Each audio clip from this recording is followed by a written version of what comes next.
चलो next topic क्या है, इमोशनल इंटेलिजेंस। ठीक, emotional intelligence and its application कहाँ पर, एडमिनिस्ट्रेशन में और गवर्नेंस में।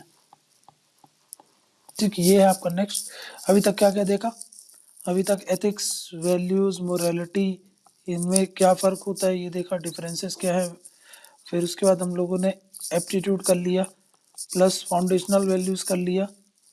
ठीक है, उसके बाद एटीट्यूड कर लिया, है ना, परसुएशन कर लिया, सोशल इन्फ्लुएंस वगैरह कर लिया। अब जो नेक्स्ट है आपका वो है आपका इस लाइन में, ये है इमोशनल इंटेलिजेंस।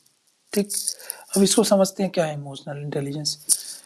ठीक, क्या क्या पढ़ेंगे, वही डेफिनेशन, कैरेक्टरिस्टिक, फिर डेनियल गोलमैन का मॉडल पढ़ेंगे, ईक्यू और आईक्यू में क्या फ़र्क होता है ये समझेंगे, सिग्निफिकेंस जानेंगे क्या होता है इमोशनल इंटेलिजेंस का, फिर एप्लीकेशन देखेंगे और कैसे इम्प्रूव किया जा सकता है इमोशनल इंटेलिजेंस को, ये देखेंगे। ठीक है, सिंपली अगर मैं बात करूँ इमोशनल इंटेलिजेंस क्या है, इमोशनल इंटेलिजेंस का मतलब क्या है, ये ह्यूमन है ना। ठीक, इसके इमोशंस हैं, मतलब अफेक्शन वाला पार्ट। ठीक, इमोशंस है,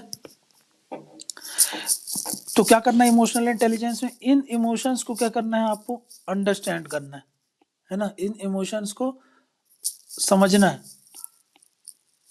अंडरस्टैंडिंग। ठीक है ना, इनको समझना है। फिर इसके बाद समझने के बाद क्या करना है, इनको ऐसा रेगुलेट करना है ना, समझ लिया आप लोगों ने, अब क्या करना है, इसको रेगुलेट करना है।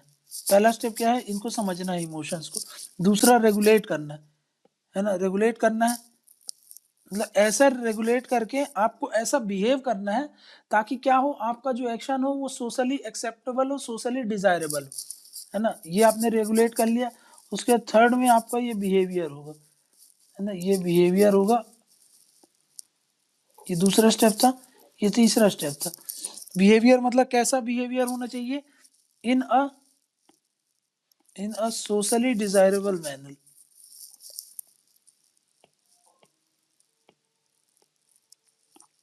ठीक है, सोशली डिजायरेबल मैनर में आपका ये बिहेवियर होना चाहिए। तो मतलब मैं ये बोल सकता हूं कि ये क्या है, ये इसमें हम क्या करते हैं, अपनी फीलिंग्स को, अपने इमोशंस को अंडरस्टैंड करते हैं, है ना, क्लियर है। और इसके अलावा देखो, ये एक व्यक्ति है, ये दूसरा व्यक्ति है, नहीं बहुत सारे व्यक्ति हैं, इस व्यक्ति को कुछ काम करना है इनके लिए। ठीक है, तो ये क्या करेगा, पहले इनके इमोशंस को देखो, इधर इनके पास भी इमोशंस है और आपके खुद के भी इमोशंस है। ठीक है, तो सबसे पहले इस इमोशंस को क्या करोगे, आप अपनी इमोशंस को अंडरस्टैंड करोगे सबसे पहला, फिर क्या करोगे, उनको रेगुलेट करोगे दूसरे स्टेप में, और फिर उसके हिसाब से आपका बिहेवियर क्या होगा, इन अ डिजायरेबल मैनर होगा। मतलब it is about knowing one's own emotions and others emotions and behaving in a socially desirable way. इसी को ही क्या बोल देते हैं, इमोशनल इंटेलिजेंस। अगेन रिपीट कर रहा हूँ, क्या होता है, क्या बोला मैंने, कि यहाँ पर इमोशंस को क्या किया जाता है, रेगुलेट किया जाता है ताकि हमारा जो बिहेवियर हो वो कैसा हो, सोशली डिजायरेबल हो। समझ में आ गया, मतलब मैं ये बोल सकता हूँ क्या, कि it is about knowing one's own emotions and others emotions. ठीक है, क्लियर है ना, and then behaving in a socially desirable way, इसको ही हम क्या बोलेंगे, इमोशनल इंटेलिजेंस है आपके अंदर। ठीक है, ठीक, तो मतलब क्या है, इमोशनल इंटेलिजेंस से हम क्या चीज देखते हैं, इमोशनल इंटेलिजेंस से हम ये देखते हैं कि क्या वो व्यक्ति इमोशनली कॉम्पिटेंट है क्या। कॉम्पिटेंट का मतलब होता है सक्षम होना, सक्षम मतलब कोई चीज को करने के लिए आपके अंदर वो पोटेंशियल है कि नहीं। ठीक है ना, तो ये जो इमोशनल कॉम्पिटेंस है कि नहीं वो व्यक्ति, है ना, ये देखते हैं। दूसरा ये देखा जाता है क्या उसका बिहेवियरल कॉम्पिटेंस है क्या, है ना, बिहेवियरल कॉम्पिटेंस है क्या, सोशल कॉम्पिटेंस है क्या, समाज के द्वारा वो उसका बिहेवियर एक्सेप्टेबल है क्या, सोशल कॉम्पिटेंस है क्या। समझ में आ गया? तो ये सब चीजें हम इसमें देखते हैं। तो 3 चीजें याद रख लो, इमोशनल कॉम्पिटेंस है क्या, बिहेवियरल कॉम्पिटेंस है क्या, सोशल कॉम्पिटेंस है क्या। ये चीज हम देखते हैं इमोशनल इंटेलिजेंस से। तो समझ गया कि भाई इमोशनल इंटेलिजेंस का मतलब क्या है कि अपने और दूसरों के इमोशंस को समझना, पहली बात परखना, उसको रेगुलेट करना, मैनेज करना, फिर उसके हिसाब से हमको एक्शन लेना है। इसके इमोशंस नहीं पता और आप एक्शन ले लिए तो कल को बैक फायर कर सकता है। ठीक है, तो सामने वाला का इमोशन समझना बहुत जरूरी हो जाता है। ठीक है, ठीक है ना। तो ये होता है हमारा इमोशनल इंटेलिजेंस। क्या कि भाई अपने बिहेवियर्स को, अपने इमोशंस को ऐसा करना है, रेगुलेट करना है, समझना है, ताकि क्या होगा, ताकि हमारा जो एक्शन हो वो सोशली डिजायरेबल हो, बिहेवियर जो हो वो कॉम्पिटेंट बिहेवियर हो। समझ में गया? अब देखो, अब हम कैसे पता करेंगे कि कोई व्यक्ति के अंदर इमोशनल इंटेलिजेंस है कि नहीं, है ना। तो मैं आपको बताता हूँ कुछ कैरेक्टरिस्टिक्स होती है। देखो, कुछ कैरेक्टरिस्टिक्स होती हैं ऑफ इमोशनल इंटेलिजेंस। अगर ये कैरेक्टरिस्टिक्स आपको देखने को मिलती हैं तो आप बता सकते हो कि वो व्यक्ति इमोशनली इंटेलिजेंट है कि नहीं, इमोशनली स्ट्रांग है कि नहीं। समझ में क्या? तो एक एक तरफ लेते हैं हाई इमोशनल इंटेलिजेंस वाले लोग, एक तरफ लेते हैं लो इमोशनल इंटेलिजेंस वाले लोग। यहाँ से आप अपने आप को रख करके समझना कि आप कहाँ पे आते हो। ठीक है, तो देखो, अगर किसी के अंदर हाई इमोशनल इंटेलिजेंस है तो वो हमको कैसे दिखेगा, वो ऐसे दिखेगा कि वो व्यक्ति हमेशा क्या होगा, पॉजिटिव वे ऑफ लाइफ को देखता है ना। उसकी जो वे ऑफ लाइफ होता है वो हमेशा पॉजिटिव नजरिए से देखता है। दूसरा, हमेशा वो इंट्रिंसिक मोटिवेशन होता है। इंट्रिंसिक मोटिवेशन मतलब अंदर से ही उसको मोटिवेशन आएगा। नहीं तो फिर क्या होता है, कई लोगों को देखो बाहर से मोटिवेट करना पड़ता है ना, सेल्फ मोटिवेशन नहीं होता। तो यहाँ पर क्या होता है, इंट्रिंसिक मोटिवेशन होता है, सेल्फ मोटिवेशन होता है। ठीक है ना, सेल्फ मोटिवेशन मतलब आप कुछ भी नहीं बोलोगे तो वो अपने आप को मोटिवेट करता रहता है। ठीक है ना। नेक्स्ट अगर मैं बात करूं, क्या और क्या चीजें हैं देखकर कि जो आप बोल सकते हो कि भाई इसके अंदर हाई इमोशनल इंटेलिजेंस है, तो वो व्यक्ति इमोशनली स्टेबल होता है ना। इमोशनली कैसा होता है, स्टेबल होता है हमेशा। वो व्यक्ति वो व्यक्ति के अंदर आपको एनर्जेटिक रहेगा, एंथुसियास्टिक रहेगा, कंपैशनेट रहेगा। समझ में, एनर्जेटिक दिखेगा आपको, है ना। एनर्जेटिक के साथ साथ वो आपको एंथुसियास्टिक दिखेगा, उसके साथ साथ आपको अंदर उसके अंदर कंपैशनेट दिखेगा, है ना। उस व्यक्ति के अंदर कंपैशनेट लिख दिया तो एम्पैथी भी हो जाएगी, समझ गए, है ना। कंपैशन है तो एम्पैथी तो होगी। नेक्स्ट, उस व्यक्ति के अंदर हमेशा ऑप्टिमिस्टिक व्यू रहेगा, है ना। ऑप्टिमिस्टिक व्यू मतलब क्या होता है, मतलब आगे की जो दूरदर्शी सोच वाला होता है ना, आगे की सोचता है, पीछे का नहीं सोचता है। ठीक है ना, हमेशा फ्यूचरिस्टिक होता है, गुड होप होता है। ऑप्टिमिस्टिक लिख लो, फ्यूचरिस्टिक होता है ना, हमेशा गुड होप बना करके चलता है।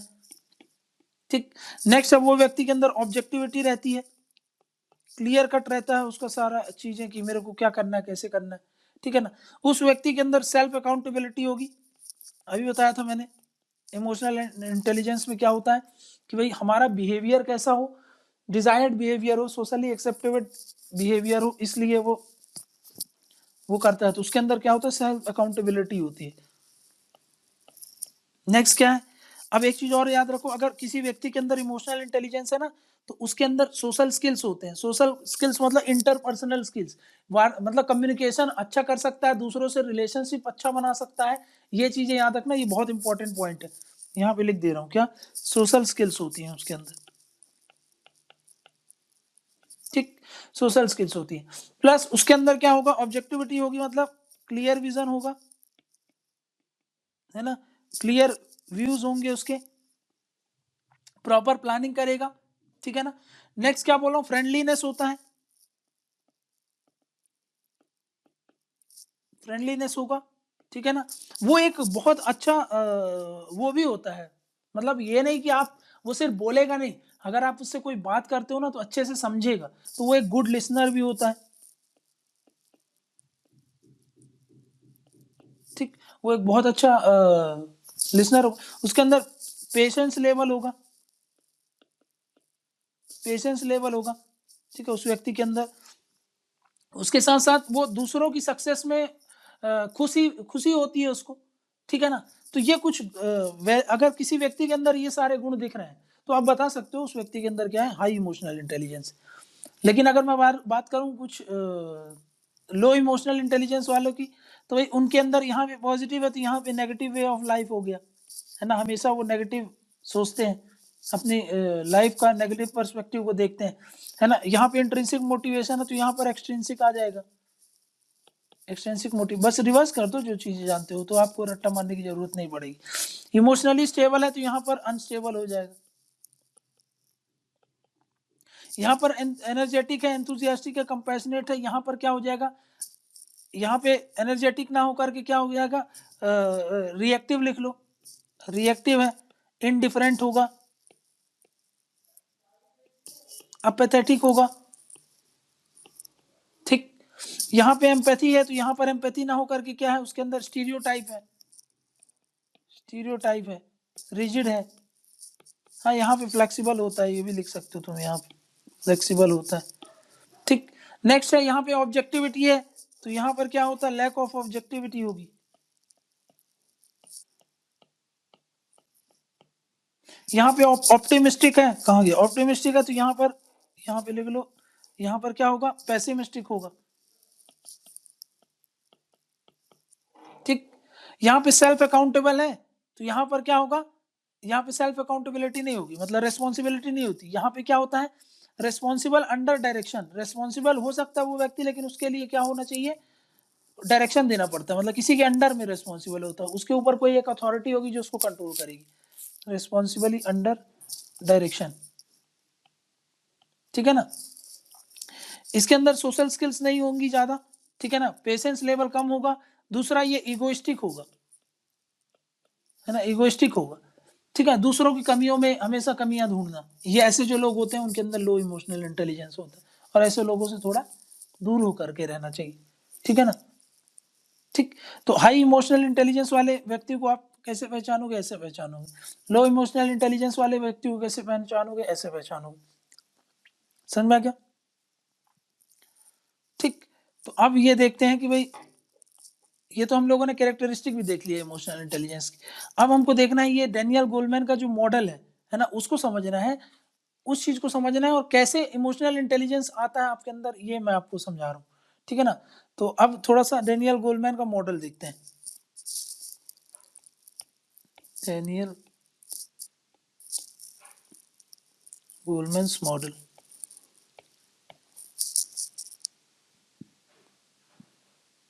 ठीक है ना। तो मतलब अभी तक हमने क्या देखा कि इमोशनल इंटेलिजेंस कैसे आइडेंटिफाई किया जा सकता है पीपल्स में, on the basis of positive and negative characteristic of their behaviour. उनका जैसा बिहेवियर है, पॉजिटिव बिहेवियर है, नेगेटिव बिहेवियर, उसके आधार पर हम उनका इमोशनल इंटेलिजेंस को चेक कर सकते हैं। समझ में गया ना। उससे हम ये पता चले कर सकते हैं कि उनके अंदर हाई इमोशनल इंटेलिजेंस है कि लो इमोशनल इंटेलिजेंस है। अब देखो डेनियल गोलमैन ने क्या किया था, डेनियल गोलमैन ने आइडेंटिफाई किया है, identified 4 characteristics of emotional intelligence, ठीक है ना। और इसको बोला है कि ये जो 4 कैरेक्टरिस्टिक्स होते हैं, 1 2 3 और ये चार कैरेक्टरिस्टिक होते हैं, ये मोस्ट इंपॉर्टेंट कंट्रीब्यूटर है towards the concept of EI, है ना, मोस्ट इंपॉर्टेंट कंट्रीब्यूटर होते हैं, contributor to the concept of EI. इसको आप दूसरे लैंग्वेज में ये भी बोल सकते हो, ये 4 है, कई जगह 5वां लिखा रहता है, तो आप 5वां 4वां जो अलग अलग बुक में, मैं तो आपको सब बता दूंगा, आप ध्यान में रखना। ये क्या होते हैं, इनको आप ये भी बोल सकते हो 5 एलिमेंट्स ऑफ 5 या फिर 4 एलिमेंट्स ऑफ इमोशनल इंटेलिजेंस, ठीक है। अब ये 4 5 क्या है, पहला होता है जिसको बोलते हैं सेल्फ अवेयरनेस, दूसरा होता है सेल्फ मैनेजमेंट, तीसरा होता है सोशल अवेयरनेस या फिर अवेकनिंग, और चौथा होता है सोशल मैनेजमेंट, या फिर इसी को हम बोल देते हैं रिलेशनशिप मैनेजमेंट,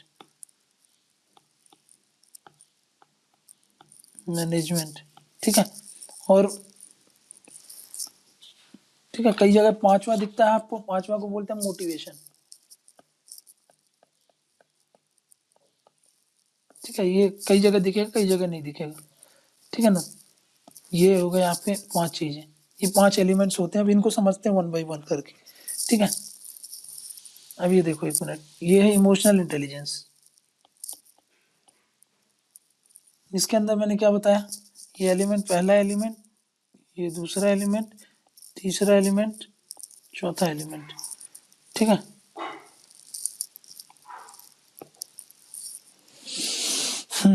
देखो पहला क्या बताया मैंने, सेल्फ अवेयरनेस। दूसरा क्या है, सेल्फ मैनेजमेंट। तीसरा क्या है, सोशल अवेयरनेस। चौथा क्या है, रिलेशनशिप मैनेजमेंट या फिर सोशल मैनेजमेंट। अब देखो इनको चीज को समझो, और यहाँ पे लिख लेते हैं अपन मोटिवेशन। अब यहाँ पे आओ, अब देखो क्या समझना है आपको। सेल्फ अवेयरनेस का मतलब क्या है, सेल्फ अवेयरनेस मतलब अपनी कमियों को और अपनी स्ट्रेंथ को, अपनी वीकनेस को आइडेंटिफाई करना, यही आपका सेल्फ अवेयरनेस होता है। मतलब नॉलेज अबाउट योर सेल्फ, समझ में आ गया। सेल्फ मतलब क्या होता है, अपना खुद का, तो knowledge about, knowledge about your self, है ना। आपको अपने बारे में पूरा ज्ञान होना चाहिए कि आपकी स्ट्रेंथ क्या है ना, आपकी वीकनेस क्या है, इन चीजों का आपको आभास होना चाहिए, है ना। आपको पता होनी चाहिए कि भाई इससे मेरी कमजोरी है और ये मेरी मजबूती।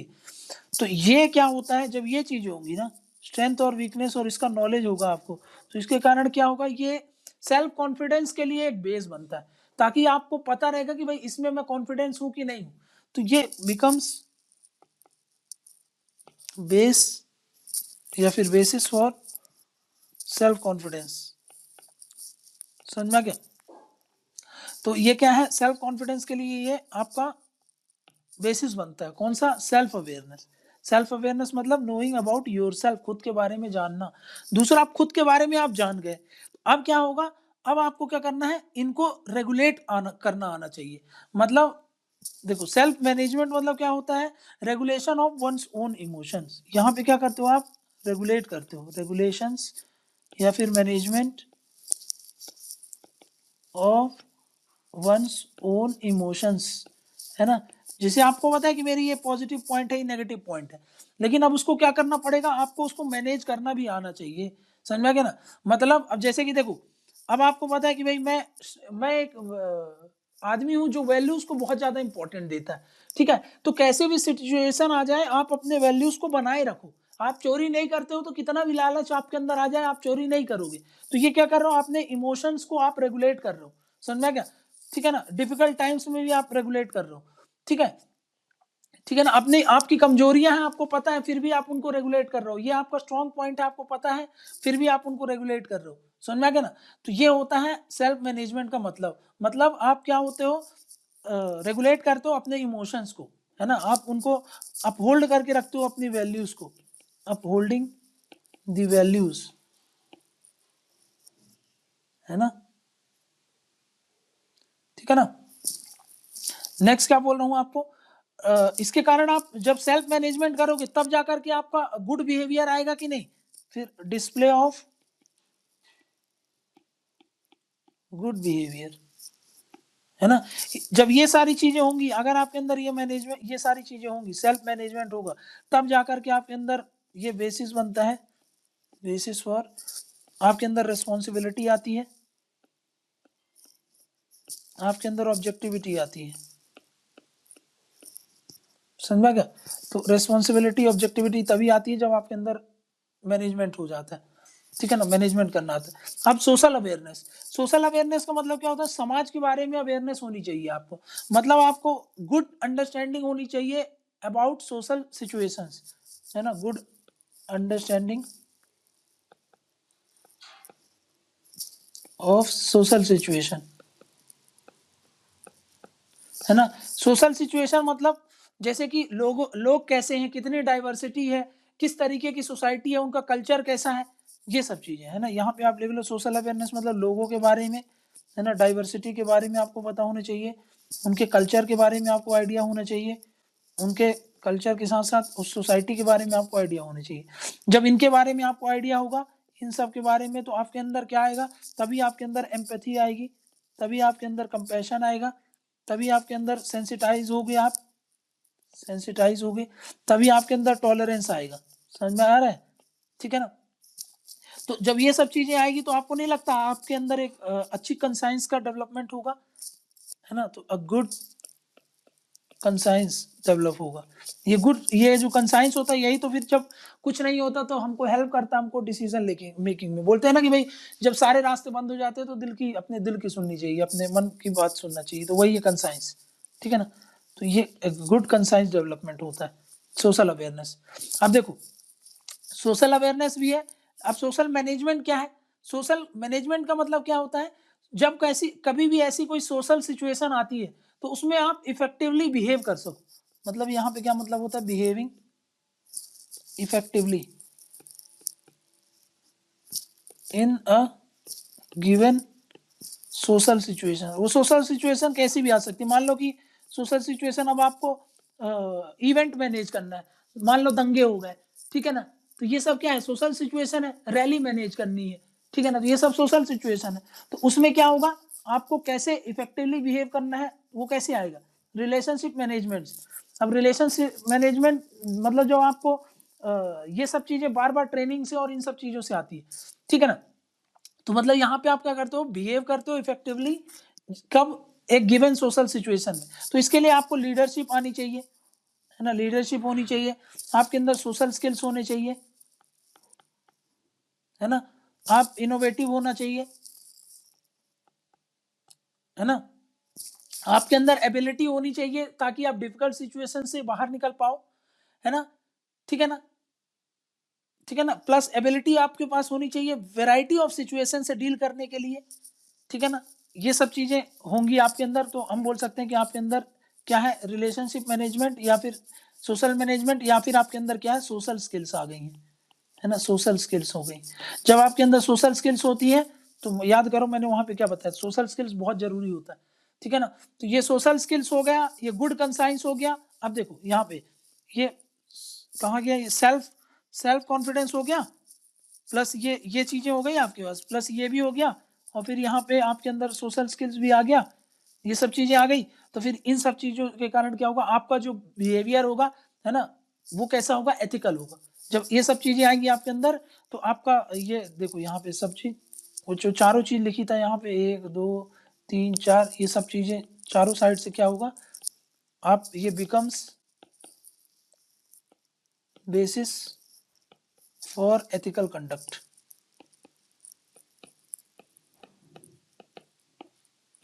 समझ में गया।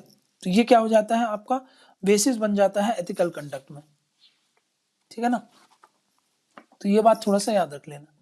अब मैंने क्या बताया, ये जो 4 कंपोनेंट हैं ये क्या इंडिकेट करते हैं कि high level of emotional intelligence को इंडिकेट करते हैं, है ना। मतलब एक पर्सन को क्या करना पड़ेगा, ये कैरेक्टरिस्टिक्स को उनके मतलब ये कैरेक्टरिस्टिक जो है उसके अंदर होनी चाहिए, है ना, ताकि क्या हो, उसका एथिकल कंडक्ट हो, उसका बिहेवियर कैसा हो, सोशली एक्सेप्टेबल हो, कॉम्पिटेंट बिहेवियर हो। उसके लिए एसेंशियल हो जाता है कि ये सब कैरेक्टरिस्टिक्स उसके अंदर होनी चाहिए।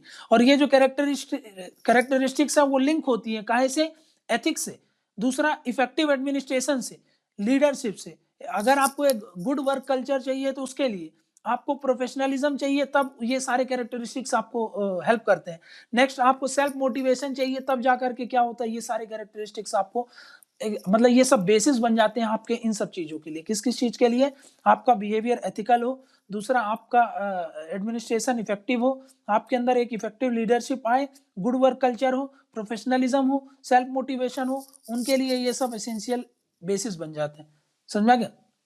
मतलब मैं ये भी बोल सकता हूँ कि इमोशनल इंटेलिजेंस में काहे से, इमोशनल इंटेलिजेंस में 3 चीज हो रही है क्या, एक तो फिजिकल रिएक्शन हो रही है ना, फिजिकली आप कुछ रिएक्शन करते हो, दूसरा होता है बिहेवियरल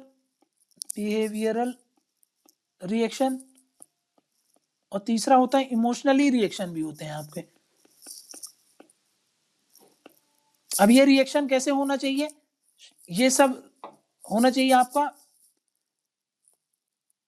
एथिकल बिहेवियर होना चाहिए, प्लस कॉम्पिटेंस होना चाहिए, सोशली डिजायरेबल होना चाहिए। ठीक है, ये हो गया। ठीक है, तो ये हमने देख लिया। अब एक बात बताना, अच्छा छोड़ो, अब देखो मैं एक चीज बताता हूँ आपको। जो बड़े बड़े इंस्टीट्यूशंस होती है ना, जैसे कि इसरो हो गई, है ना, आईआईटीज हो गई, आईआईएम्स हो गई, इनमें, और बाकी जो बाकी जैसे नॉर्मल यूनिवर्सिटीज होती हैं, पब्लिक हॉस्पिटल्स होती हैं, इनमें क्या फर्क होता है?